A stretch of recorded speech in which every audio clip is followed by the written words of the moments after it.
I want to start with a moment that caregivers dread more than almost any other. It's late afternoon. The day has been manageable, not easy, but manageable. And then something shifts.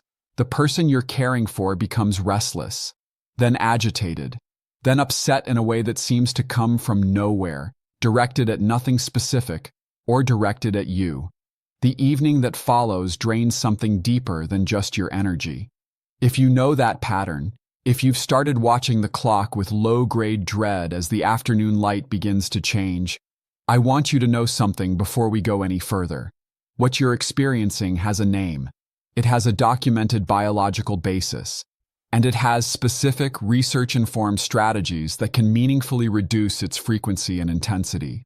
You are not imagining it. You are not failing to manage something other caregivers handle easily. You are dealing with one of the most challenging and least discussed features of Alzheimer's caregiving. And today, we are going to talk about it with the clarity and respect it deserves.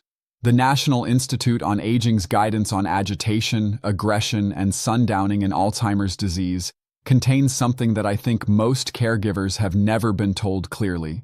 A specific truth about what drives these episodes that changes not just how you respond, but how the whole situation feels from the inside. Stay with me. Let's start with the most important sentence in all of this guidance. Most of the time, agitation and aggression happen for a reason. Read that again.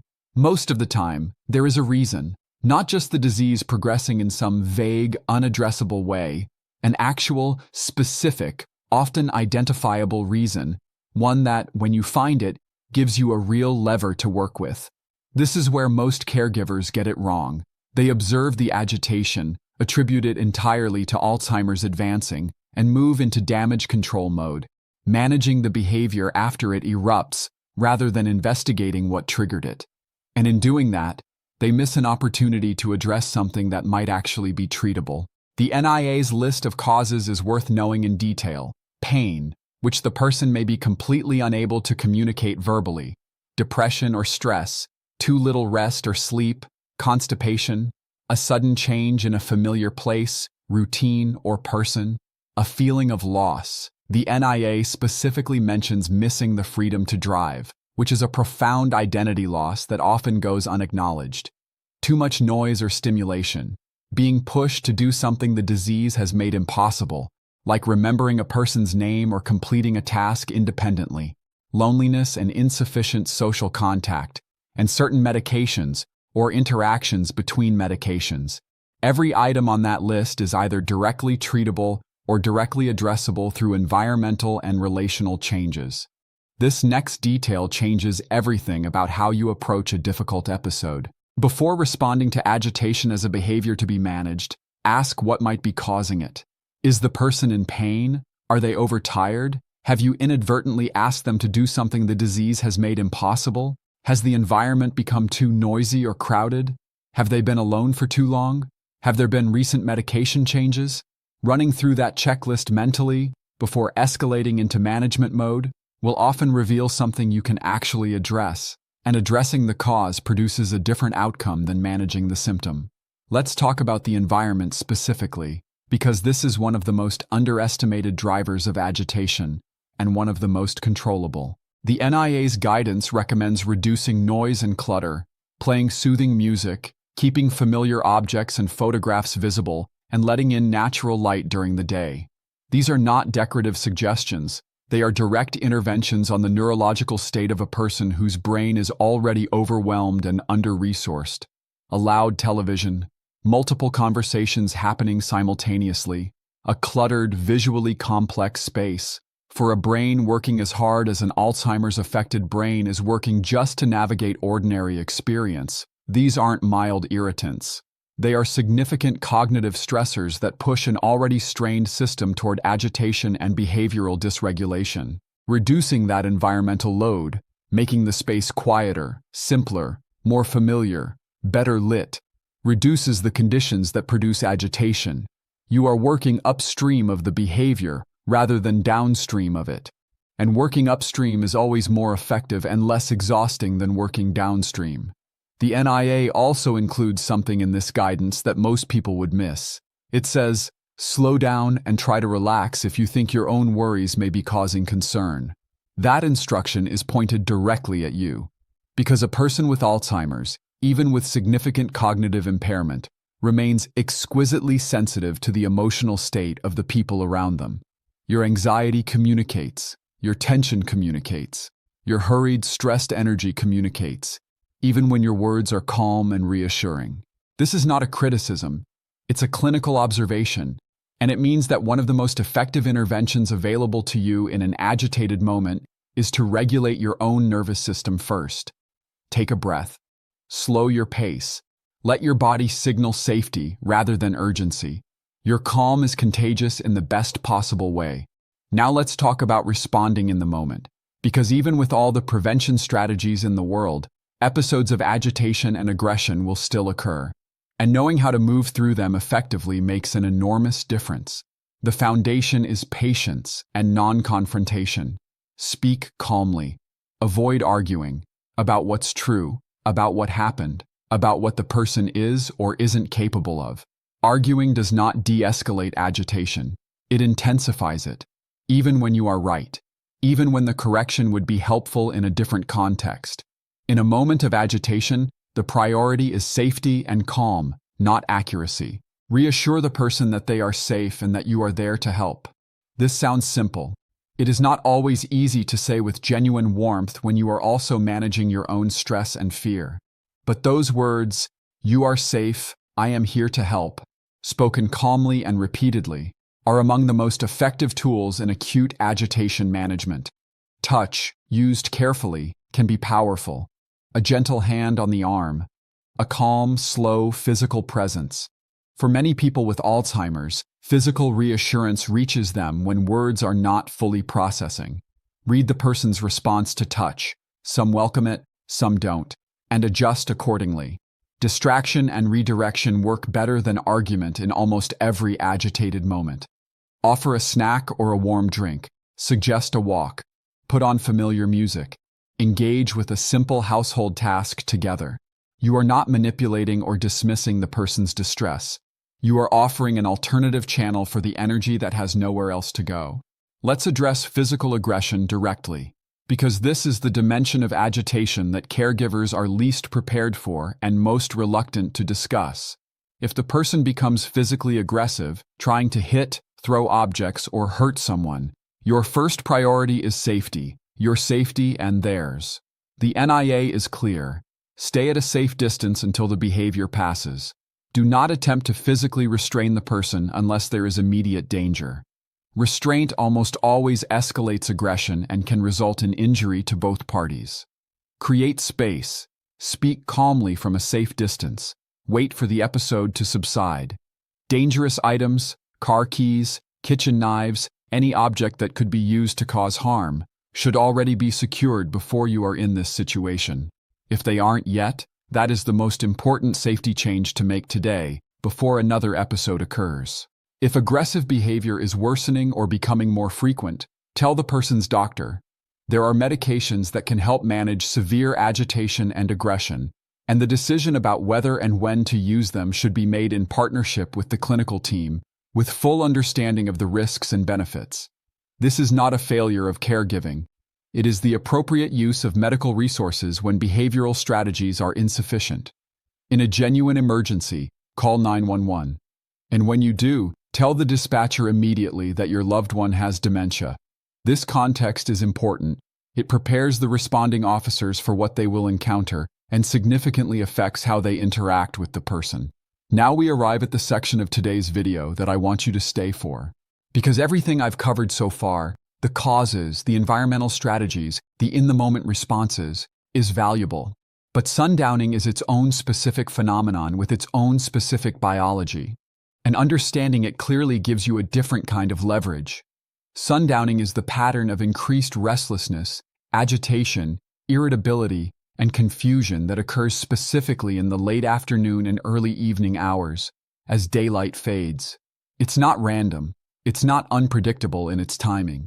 It is a documented, consistent feature of Alzheimer's that affects a significant proportion of people with the disease. The biological basis involves the brain's internal clock, the circadian rhythm system, which regulates sleep-wake cycles, hormone release, and the body's sense of time.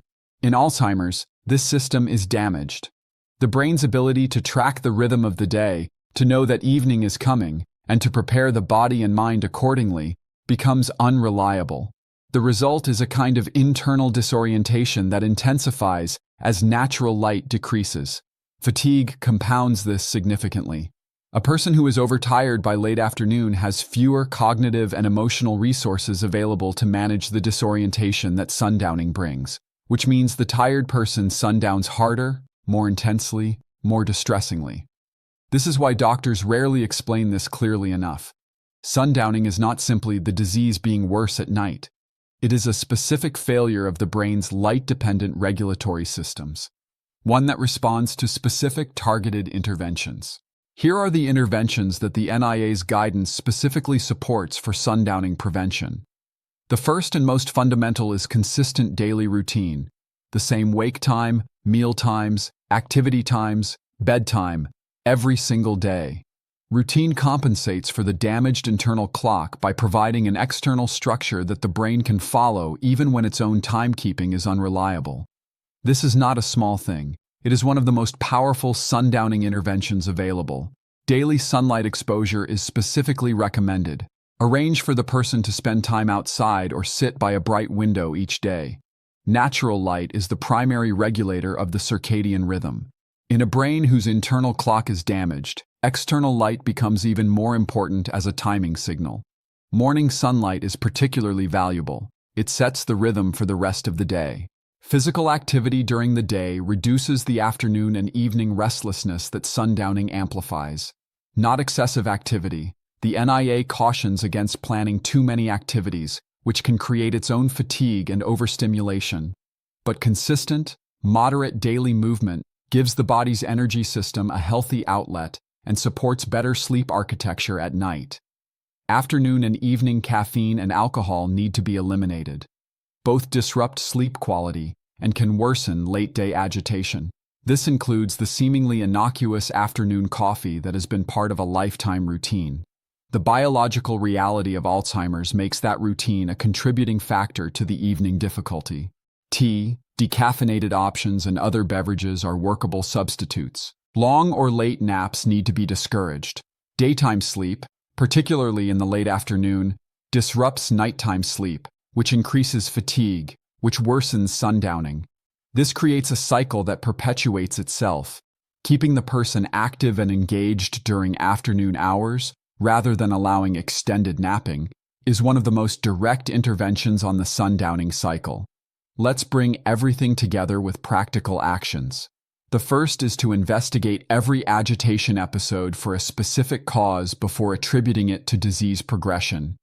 Pain, hunger, fatigue, overstimulation, loneliness, medication effects. Work through the checklist.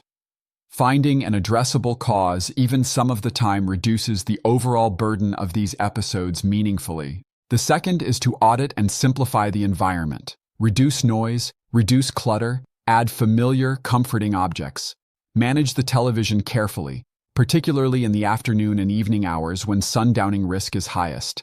Let in natural light during the day. These environmental changes reduce the conditions that produce agitation. The third is to build a sundowning prevention routine that starts in the morning. Morning sunlight, moderate daily activity, no caffeine afternoon, no extended late naps, consistent meal and activity times. An earlier, calmer evening routine that begins before the typical sundowning window, not during it. The fourth is to have a safety plan in place before you need it. Dangerous items secured. Knowledge of how to create space during an aggressive episode. The number for the person's doctor readily accessible.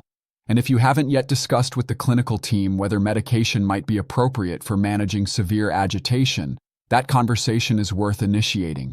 And the fifth is to manage your own nervous system as a clinical intervention.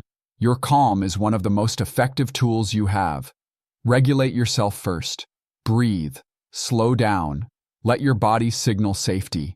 The person in front of you will read your state whether you intend them to or not. Here's what I want you to carry with you from today. Agitation, aggression, and sundowning are among the most exhausting features of Alzheimer's caregiving, not because they are the most medically complex, but because they are relentless in their timing, personal in their impact, and invisible to everyone who isn't there experiencing them with you. The late afternoons and evenings that you dread are not the result of something you're failing to do. They are the result of a brain whose internal regulatory systems are damaged. A brain that is doing the best it can with what it has, and that needs the external structure, the environmental simplicity, and the consistent calm presence that you provide. That is not a small thing to provide. That is an enormous thing. And the strategies that work, the routine, the light, the calm environment, the patient redirection, these are available to you. They don't eliminate the difficulty, but research suggests they reduce it. And in caregiving, reduction matters. Every episode that doesn't happen, every evening that is calmer than it might have been, every moment of genuine peace, these are real victories. You are building those victories one careful, thoughtful day at a time. Before you go, here's something for our next conversation. We've covered a great deal about behavioral symptoms in Alzheimer's: the agitation, the paranoia, the rummaging, the sundowning. But there's a topic that sits underneath all of these conversations and that I think deserves its own focused, honest exploration. It's about how you talk to a person with Alzheimer's in a way that actually reaches them. The specific communication approaches, the language, the tone, the physical presence, that reduce confusion, build trust, and preserve connection across every stage of the disease. Communication in Alzheimer's caregiving is a genuine skill set. And like all skill sets, it can be learned and improved. What works, what doesn't, and why, explained clearly and practically. That's coming next. And if you want to be there for all of it, if you want to keep getting honest, grounded, compassionate guidance on aging and caregiving, subscribe to this channel. Take very good care of yourself. The evenings may be hard, but you are harder, and you are not alone in this.